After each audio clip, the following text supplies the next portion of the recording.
여러분 안녕하세요. 시니어의 든든한 경제 파트너 지혜 파워입니다. 혹시 지난달 우편함에 꽂힌 건강보험료 고지서를 보시고 가슴이 철렁 내려앉으신 적 없으신가요? 평생 가족을 위해 헌신하며 열심히 일해서 겨우 집 한 채 마련했는데 이제는 그 집 때문에 은퇴 후 생활비가 모조리 건강보험료로 빠져나간다는 생각에 밤잠 설치신 적은 없으신지요? 아마 지금 이 영상을 보고 계신 많은 분들이 비슷한 고민을 하고 계실 겁니다. 특히 다가오는 2026년 건강보험료 부과체계가 또 한 번 크게 개편될 것이라는 소식이 들려오면서 피부양자 자격에서 탈락하거나 보험료 폭탄을 맞을까봐 전전긍긍하시는 분들이 너무나 많습니다. 내 연금은 쥐꼬리만 한데 나가는 돈은 왜 이렇게 자꾸만 늘어나는 걸까요? 이러다가 정말 기껏 마련해둔 노후 자금이 야금야금 다 사라지고 빈 겁대기만 남는 건 아닌지 걱정되실 겁니다. 이건 단순히 여러분만의 걱정이 아닙니다. 대한민국 60대 이상 시니어라면 누구나 직면한 아주 현실적이고 시급한 위기입니다. 만약 이 문제를 지금 제대로 들여다보지 않고 설마 나한테 그런 일이 생기겠어? 라며 방치한다면 어느 날 갑자기 날아온 고지서 한 장 때문에 자녀들에게 손을 벌려야 하거나 평생 살아온 정든 집을 팔아야 하는 기막힌 상황이 올 수도 있습니다. 그래서 오늘 영상은 정말 중요합니다. 복잡한 숫자나 어려운 용어는 다 빼고 우리 같은 시니어들이 꼭 알아야 할 핵심 내용만 추려서 아주 쉽게 말씀드리겠습니다. 오늘 이야기를 끝까지 들으시는 것만으로도 여러분의 소중한 노후 자금을 지키는 방패를 하나 장만하시는 셈이 될 겁니다. 자, 그럼 내 지갑을 지키는 소중한 이야기 지금 바로 시작해 보겠습니다. 구독과 좋아요를 눌러주시면 더 알찬 정보로 보답하겠습니다. 사실 은퇴하고 나면 가장 서러운 게 돈 문제라고들 하십니다.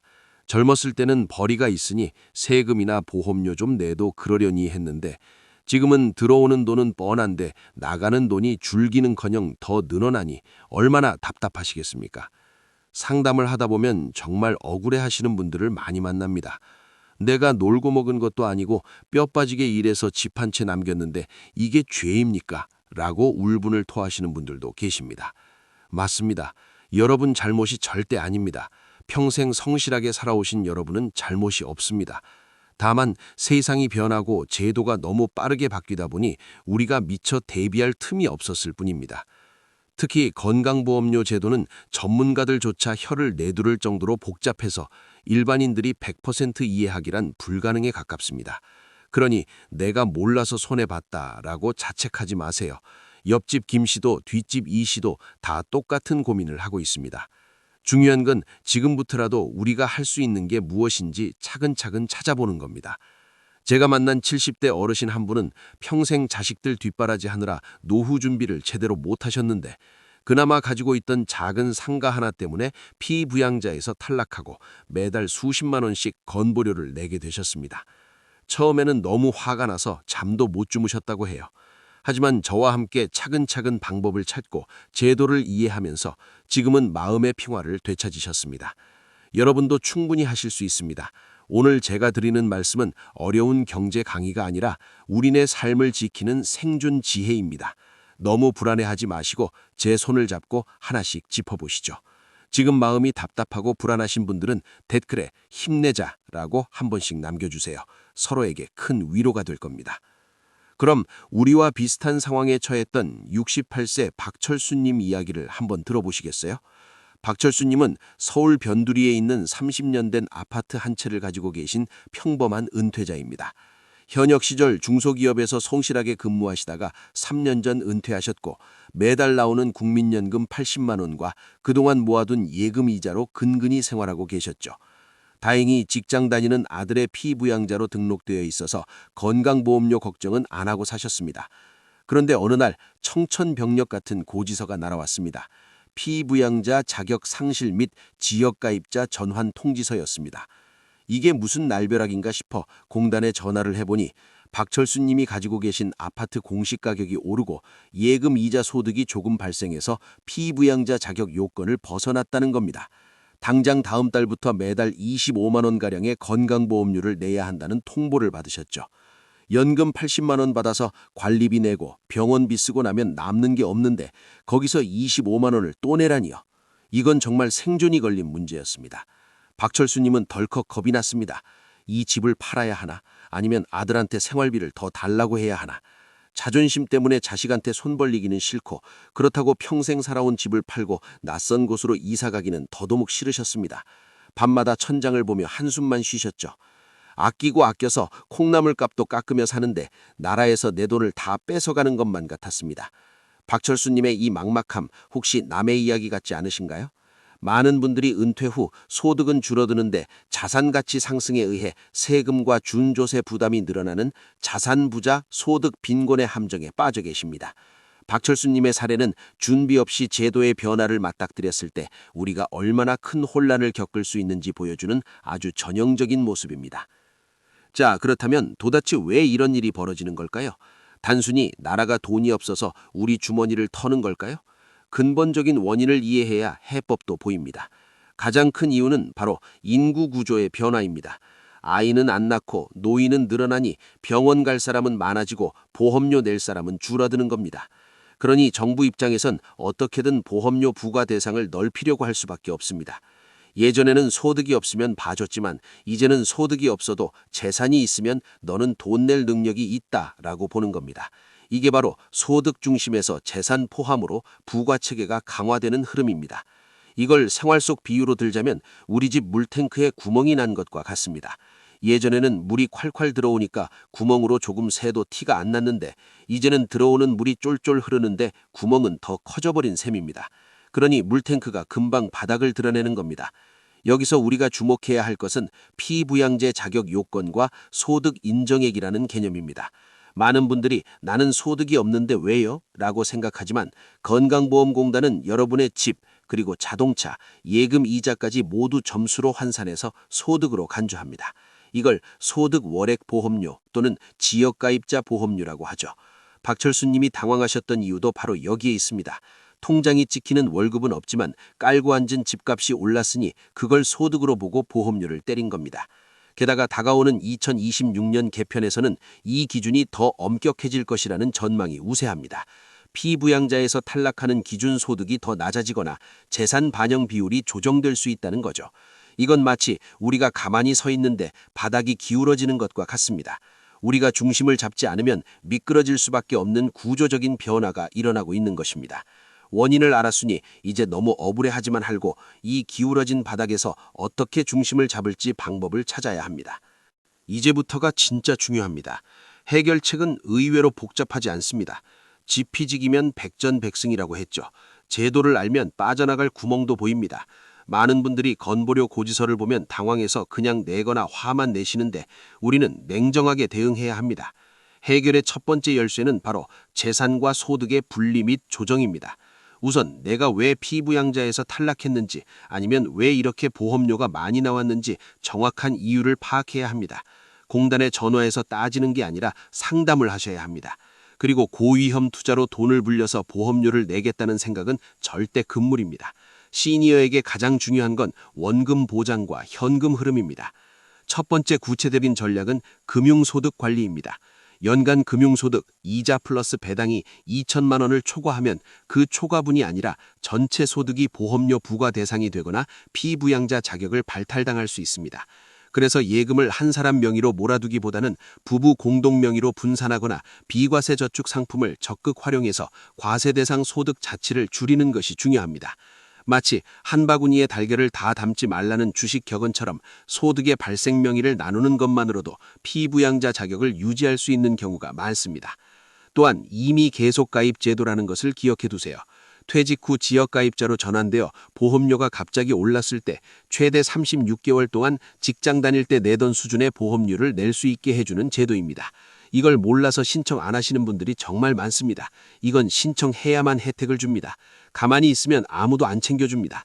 이 제도를 활용하는 것만으로도 3년이라는 귀중한 시간을 벌 수 있는 것이죠. 그 시간 동안 우리는 자산 구조를 리모델링할 수 있는 것입니다. 어떠신가요? 생각보다 우리가 할 수 있는 일들이 꽤 있죠. 여기까지 이해되셨다면 댓글에 이해 완료라고 적어주세요. 두 번째 해결책이자 가장 강력한 무기를 소개해드리겠습니다. 바로 주택연금과 조정신청입니다.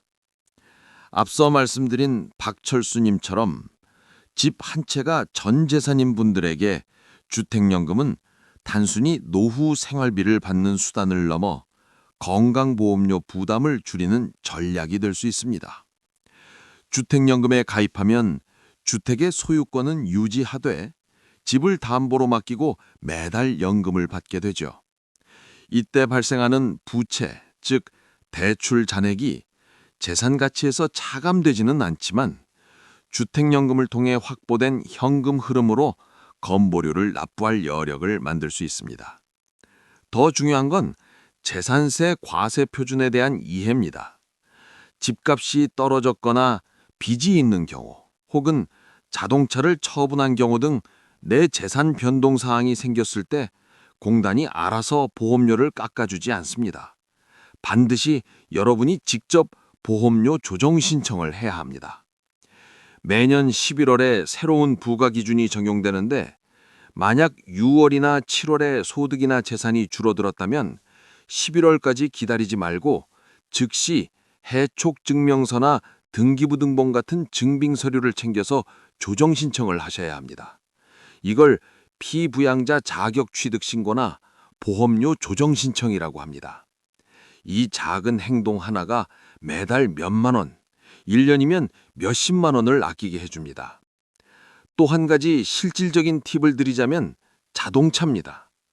4천만 원 이상의 고가 자동차는 건보료 점수에 크게 반영됩니다.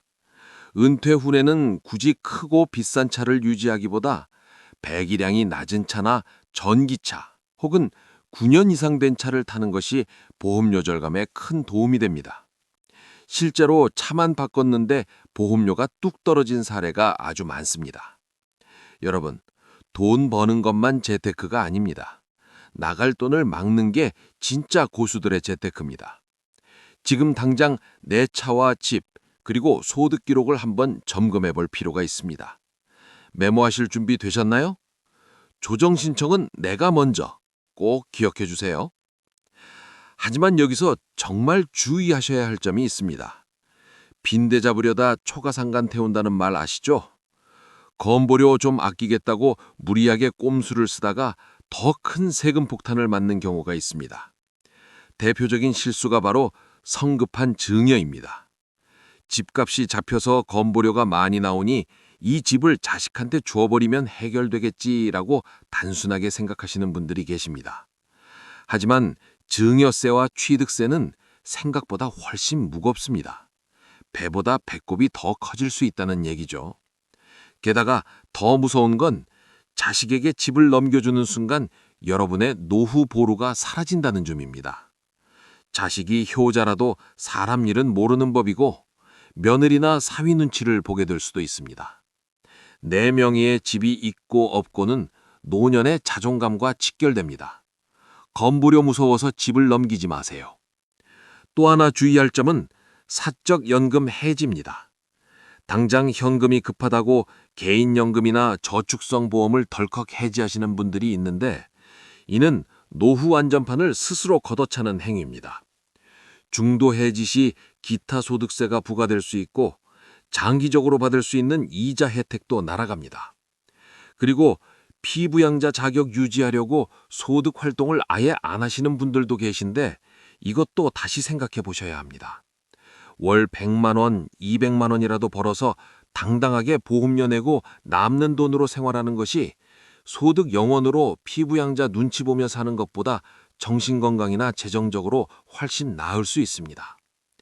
건보료를 벌금이라고 생각하지 마시고 내가 번 돈의 일부를 내고 당당하게 의료 혜택을 누린다는 비용으로 인식의 전환을 하는 것도 필요합니다. 전문가와 상의 없이 카더라 통신만 믿고 덜컥 명의를 바꾸거나 금융상품을 해지하는 일은 절대 없어야 합니다. 여러분의 재산은 여러분이 끝까지 쥐고 계셔야 합니다. 이 부분이 정말 중요합니다. 자식에게 짐되기 싫다는 마음은 알지만 내 재산을 지키는 게 결국 자식을 도와주는 길이라는 걸 명심하세요. 자, 그럼 다시 박철수님 이야기로 돌아가 볼까요? 박철수님은 저와 상담한 후 생각을 바꾸셨습니다. 우선 당황하지 않고 국민건강보험공단 지사에 방문해서 상세한 상담을 받으셨습니다. 알고 보니 박철수님은 임의 계속가입 대상자는 아니었지만 보유하고 있던 예금을 아내분과 나누어 증여공제 한도 내에서 명의를 분산했고 이를 통해 금융소득 발생분을 조절하는 장기 계획을 세웠습니다. 그리고 가장 골칫덩어리였던 아파트는 주택연금에 가입하기로 결단하셨습니다. 집을 자식에게 물려주는 대신 내 노후 자금으로 쓰기로 한 것이죠. 주택연금을 신청하니 매달 150만 원 정도의 연금이 나오게 되었고 여기서 발생한 현금으로 25만 원의 건보료를 내고도 125만 원이 남게 되었습니다. 기존 국민연금 80만 원에 주택연금 남은 돈 125만 원을 합하니 월 생활비가 200만 원이 넘게 되었습니다. 단순히 건보료 걱정만 없어진 게 아니라 생활 자체가 여유로워진 것입니다. 박철수님은 이제 건보료 고지서가 날아와도 가슴이 철렁하지 않습니다. 왔어? 내면 되지 하고 쿨하게 납부하십니다. 친구분들을 만나서도 밥 한 끼 사면서 야, 고민하지 말고 주택연금 알아봐. 세상 편해 하고 전도사가 되셨습니다. 얼굴색이 달라지셨죠? 매일 밤 설치던 불안감이 사라지고 내 집에서 죽을 때까지 월급 받으면 산다는 안도감이 찾아온 겁니다. 자식들도 처음에는 집 안 물려준다고 서운할까 봐 걱정했지만 오히려 부모님이 우리한테 손 안 벌리고 여유 있게 사시니 마음이 편하다 하며 좋아했습니다. 이게 바로 전화위복입니다. 위기를 기회로 바꾼 박철수님의 선택, 여러분도 충분히 하실 수 있는 선택입니다. 이런 큰 변화와 함께 일상에서 실천할 수 있는 작은 습관들도 아주 중요합니다. 티끌 모아 태산이 아니라 습관 모아 안심입니다. 첫째, 고지서 꼼꼼히 읽기입니다. 귀찮다고 휙 던져두지 마시고 내역을 하나하나 살펴보세요. 혹시 잘못 부과된 건 없는지, 변동사항은 없는지 체크하는 습관이 내 돈을 지킵니다. 둘째, 1577-1000 국민건강보험공단 콜센터에 친해지세요. 궁금한 게 있으면 옆집 사람에게 묻지 말고 공단에 전화해서 물어보세요. 생각보다 직원분들이 친절하게 내 상황에 맞는 제도를 알려줍니다. 셋째, 가족회의를 정기적으로 하세요.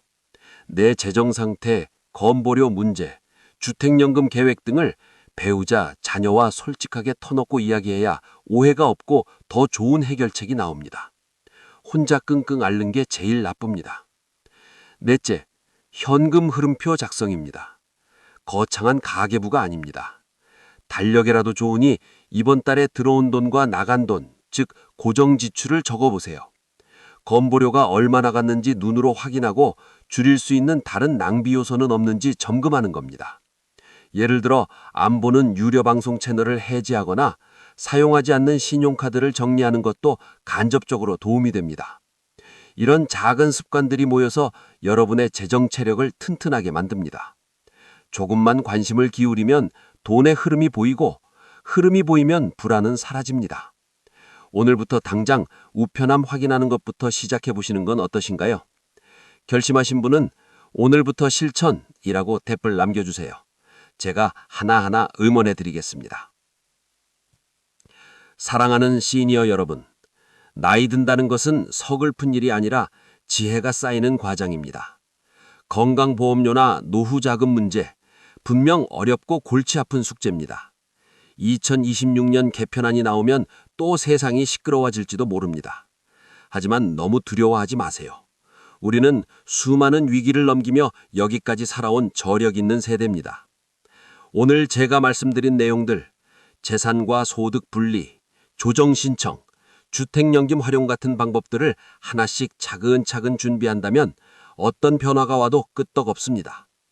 여러분의 노후는 여전히 희망차고 따뜻할 자격이 있습니다. 돈 때문에 기죽지 마시고 제도 때문에 억울해하지 마세요. 아는 만큼 보이고 준비한 만큼 자유로워집니다. 지금 이 영상을 보신 자체가 이미 훌륭한 첫걸음을 떼신 겁니다. 나는 내 인생의 경영자다 라는 마음으로 당당하게 맞서시길 바랍니다. 지혜 파워는 언제나 여러분 곁에서 어렵고 복잡한 경제 이야기를 가장 쉽고 따뜻하게 풀어드리던 친구가 되겠습니다. 오늘 밤은 걱정 내려놓으시고 편안하게 주무셨으면 좋겠습니다. 여러분의 건강하고 풍요로운 노후를 진심으로 응원합니다. 오늘 내용이 도움이 되셨다면 주변 친구분들에게도 공유해서 함께 걱정을 덜어내세요. 다음 영상에서는 국민연금 더 많이 받는 숨겨진 비밀에 대해 준비해 오겠습니다. 감사합니다. 사랑합니다.